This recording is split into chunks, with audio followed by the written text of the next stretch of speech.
Hello दोस्तों। तो one piece के एपिसोड नंबर 777 से 780 में आपका स्वागत है। जहाँ पर आज हमें मालूम चलेगा कि रॉयल फैमिली के जितने भी लोग होते हैं वह सब रिवरी अटेंड करने के लिए निकल चुके हैं। कैरेट होती है वह चुपके से सनी में आ जाती है और फाइनली अपना लूफी होता है वह खाना बनाने जाता है, पर जितना भी खाना होता है वह सब वेस्ट हो जाता है। और उसी में हमें मालूम चलेगा कि रिवॉल्यूशनरी आर्मी का जो हेडक्वार्टर था उस पर ब्लैक बियर्ड ने हमला भी किया था। तो चलिए शुरू करते हैं इस एपिसोड को बिना किसी देरी के, जिसकी स्टार्टिंग में हमें दिखाया जाता है कि अलाबास्टा के जितने भी लोग थे वह सब बहुत ही ज़्यादा खुश थे, क्योंकि जो प्रिंसेस विवी थी वह रिवरी अटेंड करने के लिए जा रही थी और उसके साथ और कोई नहीं बल्कि नेवी की रियर एडमिरल हिना थी और वो भी सचमुच में एक प्रिंसेस की तरह ही खूबसूरत थी। इस तरफ विवी होती है वह तुरंत ही अपने जितने भी एडवेंचर थे वह सब याद करती है और वो जब लास्ट टाइम सी पर थी तब वह अपने स्ट्रॉ हैट के साथ हुए एडवेंचर को याद करती है।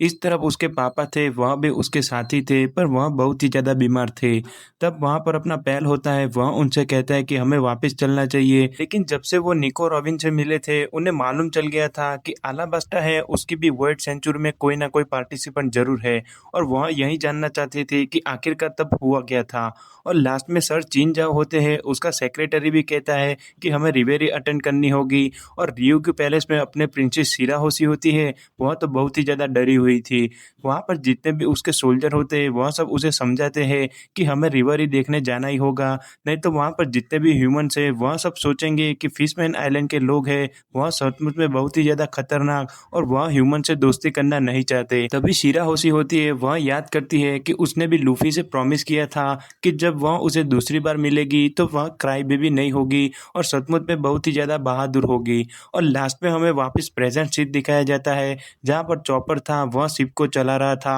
और नामी तो बहुत ही ज़्यादा दुखी थी। लूफी होता है वह यह सब देखकर बहुत ही ज़्यादा गुस्सा हो जाता है और कहता है कि आखिरकार तुम सब लोग को हुआ क्या है और तुम सब सो क्यों रहे हो। और तभी अपना इस तरफ पैकम्स तो कहता है कि मैं तुमसे बदला लेकर रहूंगा। स्ट्रॉ हैट तुम याद रखना कि मेरी जान बाल बाल बची है। ब्रूक था वह भी अभी तक शॉक में ही था और पेड्रो तो सोचता है कि मैंने आखिरकार ऐसा तो क्या किया था कि मुझे ऐसी सजा मिली। लास्ट में अपनी कैरेट होती है वह तुरंत ही शिप में से बाहर निकलती है और लूफी कहता है कि देखो इसकी तरह सीखो कि यह कितनी एनर्जेटिक है, लेकिन थोड़ी ही देर में वह समझ जाता है कि आखिरकार कैरेट को तो वह लाए नहीं थे तो वह आई कहाँ से और वह सब शॉक हो जाते हैं। और कैरेट होती है वह तुरंत ही कहती है कि मुझे शिप पर लेने के लिए तुम्हारा बहुत बहुत शुक्रिया और मैं तुम में से किसी को भी परेशान नहीं करूंगी। पेड्रो होता है वह तो तुरंत ही कहता है कि नहीं हमें यहाँ से निकलना होगा। और इस तरफ कैरेट तो सबको गारचू कर रही थी और अचानक ही पेड्रो के पास जाकर उसके पैर पकड़ने लगती है और कहती है कि मैं तुम में से किसी को भी परेशान नहीं करूंगी,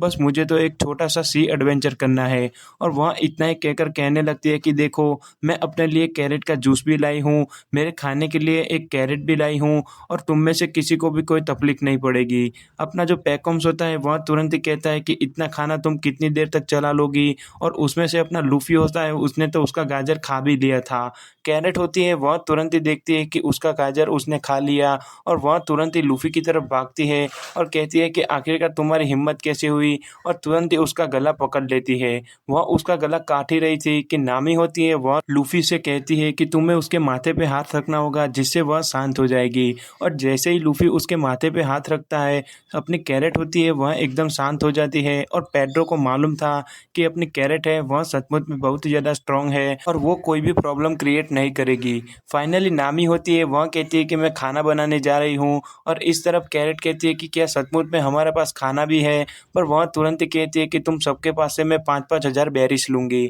और तभी इतना ही सुनकर अपना लूफी होता है वह कहता है कि मैं बनाऊंगा और यह सुनकर सब लोग शॉक हो जाते हैं। और पेड्रो होता है उसके पास न्यूज़पेपर आता है और वह तुरंत ही न्यूज़ पढ़ के शॉक हो जाता है। लूफी था वह फाइनली किचन में आ चुका था और वहाँ पर जितना भी फूड होता है वह सबको इकट्ठा कर लेता है और कहता है कि मुझे कोई अच्छी डिश बनानी होगी, पर वह तुरंत ही कंफ्यूज हो जाता है और वहाँ पर जितना भी फूड होता है उसे एक ही साथ काटने लगता है। और बाहर पेड्रो होता है वह तुरंत ही न्यूज़पेपर लेके नीचे आता है और कहता है कि यहाँ पर जो खबर छपी है वह सचमुच में बहुत ही बड़ी है। वो तुरंत ही चॉपर को दिखाता है कि रिवोल्यूशनरी आर्मी का जो हेडक्वार्टर था वह सबके सामने आ चुका था। लूफी होता है वह तुरंत ही देखता है और वहाँ पर उसके पापा की फोटो भी थी, पर जैसे ही वह ड्रैगन की फोटो देखता है वह कहता है कि क्या सचमुच में ये मेरे पापा है। और तभी नामे उसे याद दिलाती है कि तुम्हें याद होगा होगा कि 2 साल पहले जब वाटर 7 में तुम्हारे ग्रैंडपा मिले थे, तब उन्होंने ही कहा था कि तुम्हारे पापा है, उनका नाम मंकी डी ड्रैगन है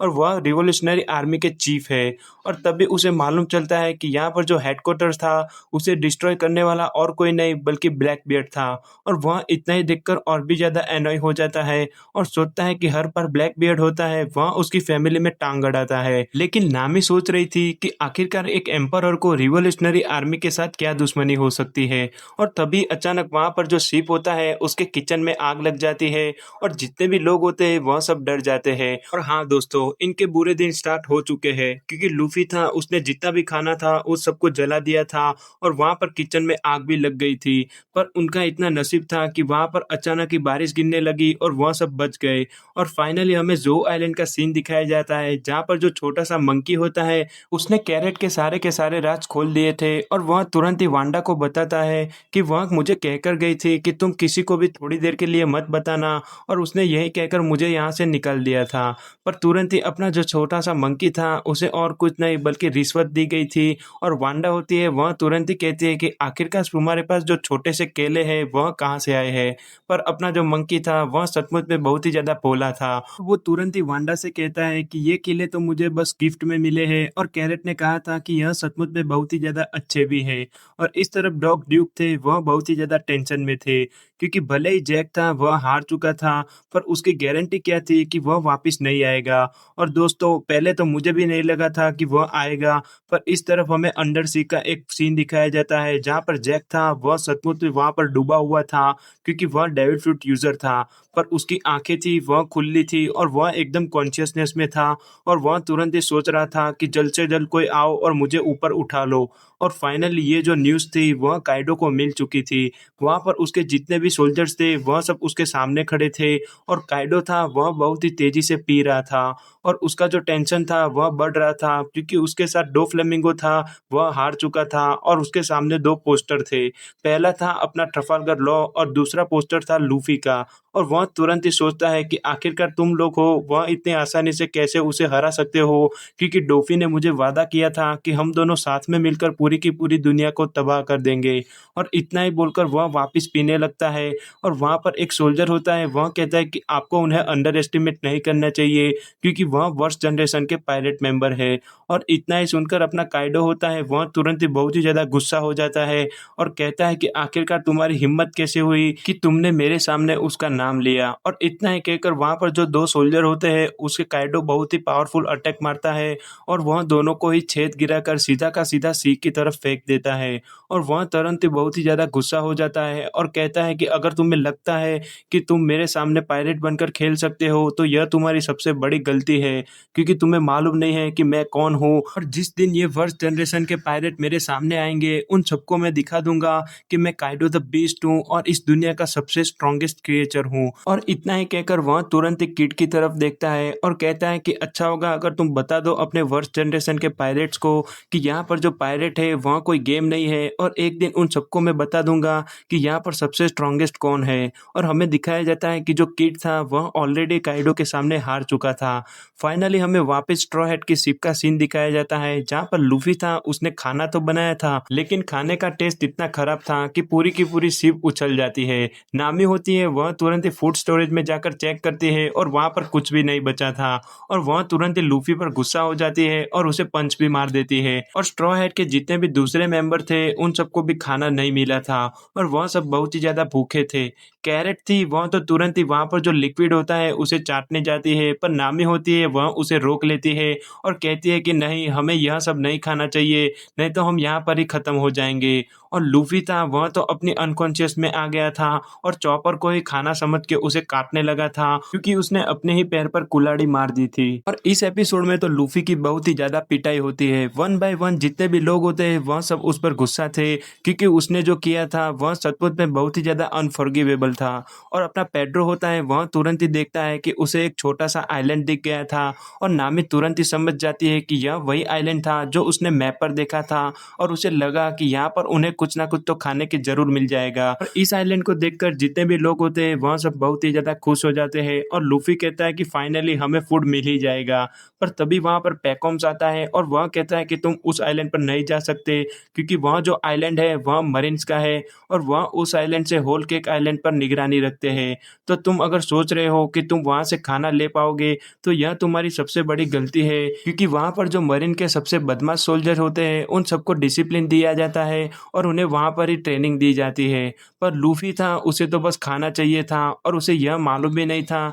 कि वहाँ पर ऑलरेडी बवाल मची हुई थी, कि जो रियल एडमिरल था वह तुरंत ही देखता है कि उनकी मरीन की शिप थी वह उसके पोर्ट पर आ चुकी थी और वहाँ पर जो मरीन सोल्जर थे वह सब अंदर ही लड़ाई कर रहे थे। और उसमें जो यहाँ जो छोटा सा लड़का है उसका नाम था ग्राउंड और उसके पास शायद डेविल फ्रूट पावर भी था, क्योंकि उसका जो एक हाथ था वह मेटल से बना हुआ था और वह तुरंत ही कहता है कि मैं एक साथ तुम सबको हरा सकता हूँ और वह सारे के सारे मरीन सोल्जर पर अटैक कर देता है और वहाँ पर जितने भी मरीन सोल्जर होते हैं वह सब हार जाते हैं और इतना ही देखकर उतने जितने भी लोग होते हैं वह सब शॉक हो जाते हैं। और इस तरफ मरीन के साथ अपना जो स्ट्रॉ हेड का क्रू था वह भी अंदर आ चुका था और उन्होंने जितने भी मरीन के सोल्जर्स थे उन सबको तुरंत ही डरा कर उनके कपड़े चेंज कर लिए थे। लूफी होता है वह तुरंत ही कहता है कि मैं नहीं चाहता कि मैं मरीन की तरह दिखूं, पर यहाँ पर उसकी भूख का सवाल था और नामी और चॉपर इन दोनों का प्लान यही था कि वह चुपचाप अंदर जाएंगे। पर इस तरफ लूफी और कैरेट यह दोनों तो एकदम मरीन के सोल्जर की तरह बिंदास अंदर घुस जाते हैं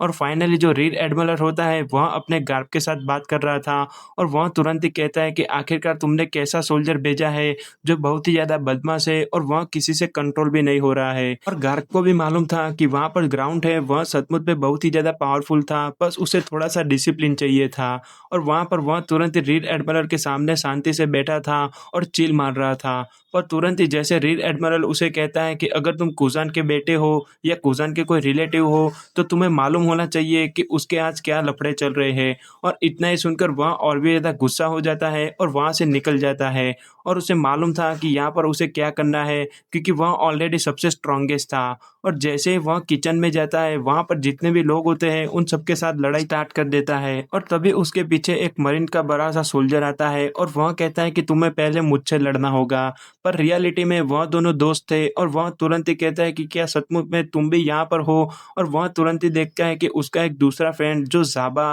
वह भी यहाँ पर ही था और वह तो अंदर बैठकर रो रहा था, क्योंकि ये बंदा भी सांजी की तरह ही था। जैसे ही उसे कोई लड़की दिखती थी वह उसे प्रपोज करता था और हर लड़की ने उसे रिजेक्ट भी कर दिया था। इस तरफ खाने को देखकर लूफी और कैरेट यह दोनों तो बहुत ही ज्यादा खुश हो जाते हैं, पर दूसरी तरफ मरीन के जितने भी सोल्जर होते हैं उन्हें मालूम चल गया था कि उनके कुछ सोल्जर्स थे वह ऑलरेडी अनकॉन्शियस बंधे हुए पड़े थे और उनके यूनिफॉर्म भी नहीं थे और वह तुरंत ही समझ गए कि इस आइलैंड पर कोई घुसपैठिया आ चुका है। पर लूफी था वह तो चिल मार रहा था और वहां पर जितना भी खाना था वह सब खा रहा था। कैरेट होती है वह तो उसे पिकनिक में आई हो ऐसे पूछती है कि क्या मैं भी थोड़ा सा ले सकती हूँ। और इस तरफ नामी और चॉपर यह दोनों छुप छुप कर सब कुछ देख रहे थे, पर उन्हें भी बहुत ही ज्यादा भूख लगी थी। जैसे इस रेस्टोरेंट की जो शेफ होती है वह उन्हें कहती है कि तुम जितना चाहो उतना खा सकते हो। वह दोनों भूख के मारे वहां पर जितना भी खाना होता है वह सब देखकर बहुत ही ज्यादा खुश हो जाते हैं और कहते हैं कि क्या सचमुच में हम खा सकते हैं। और वहां पर जो शेफ होता है वह उन्हें बहुत ही ज्यादा एंकरेज भी करता है। लूफी होता है वह तो बहुत ही ज्यादा बिजी था, पर कैरेट तुरंत ही नामी को देखकर कहती है कि नामी नामी तुम्हें मेरे पास आना होगा और हमें साथ में खाना होगा। और उसका नाम सुनकर ही जापा होता है वह तुरंत ही जग जाता है और उसे यकीन था कि उसके कानों ने सही आवाज सुनी थी और वह थी नामी की। वह तुरंत ही देखता है कि आखिरकार नामी यहाँ पर कैसे हो सकती है, पर जैसे ही वह नामी को यूनिफॉर्म में देखती है वह तुरंत ही अपनी शेव टेक्निक का यूज करता है और बहुत ही तेजी से उनकी तरफ बढ़ जाता है। चॉपर होता है वह तो कुछ भी नहीं कर पाता और जाबा था वह मुझे नहीं लगता कि इतना ज्यादा स्ट्रांग भी था। वह तुरंत ही नामी के नजदीक जाता है और उसे डरा देता है, पर कुछ भी कहने के बदले वह कहता है कि क्या तुम सचमुच में नामी हो जो स्ट्रॉ हेड के पायरेट से बिलोंग करती हो। और तभी नामी कहती है कि नहीं, पर वह तुरंत ही कहता है कि अगर तुम हो तो मैं चाहता हूँ कि तुम मुझसे शादी कर लो, क्योंकि जब से मैंने तुम्हें वांटेड पोस्टर में देखा है मैं तुम्हारा दीवाना बन गया हूँ। ये सारी बातें एक ही साथ सुनकर नामी होती है वह तो बहुत ही ज्यादा कंफ्यूज और अचानक ही शॉक में आ जाती है। पर जाबा था वह इतने आसानी से हार नहीं मानता और सीधा ही उसे किस करने की ट्राई करता है। पर नामी कहती है कि नहीं, नहीं मैं अभी मैरिज के लिए रेडी नहीं हूँ और वह तुरंत ही वहाँ से भाग जाती है और जो शेफ़ होता है वह तुरंत ही उसके सामने आकर खड़ा होता है और उसका मुँह देखकर ज़ाबा होता है वह तो और भी ज़्यादा डिप्रेस हो जाता है, क्योंकि उसे मालूम था कि यहाँ पर कोई भी लड़की उसे पसंद नहीं करती थी और जितनी भी लड़कियाँ उसे मिलती थी वह सब उसे रिजेक्ट ही करती थी। और लूफ़ी होता है वह तो तुरंत ही मरीन सोल्जर के सामने जाता है और कहता है कि यहाँ पर जो खाना है वह सचमुच में बहुत ही ज़्यादा टेस्टी है। पर यहाँ पर जो वीडियो ट्रांसपोंडर स्नेल थे वह सब चालू थे और रियर एडमिरल होता है वह तुरंत ही देख लेता है कि लूफ़ी जो गार्प का ग्रैंडसन था वह उसके बेस पे था और वह बिंदास खाना खा रहा था। वह तुरंत ही जितने भी सायरन होते हैं उन सबको बजा देता है और यहाँ पर जितने भी मरीन के सोल्जर होते हैं वह सब तो और भी ज़्यादा शॉक में आ जाते हैं कि आखिरकार मरीन के बेस में ही एक पायलट कैसे आ सकता है। ग्राउंड होता है वह तुरंत ही समझ गया था कि अगर वह लूफ़ी को हराएगा तो वह सचमुच में बहुत ही ज़्यादा स्ट्रॉन्ग कहलाएगा। नामी और चॉपर यह दोनों तो सीधा स्टोरेज रूम की तरफ दौड़ते हैं और लूफ़ी था वह तो खाना ही खा रहा था और उसे मालूम भी नहीं था कि यहाँ पर चल क्या रहा है। और जितने भी मरीन के सोल्जर होते हैं वह सब उसके आसपास आ जाते हैं, पर अपना लूफ़ी होता है वह तो खाना ही खा रहा था और लास्ट में जैसे ही उसे मालूम चलता है कि उसके एनिमी उसके सामने है, उसे मालूम था कि उसे कुछ ना कुछ तो ज़रूर करना ही पड़ेगा।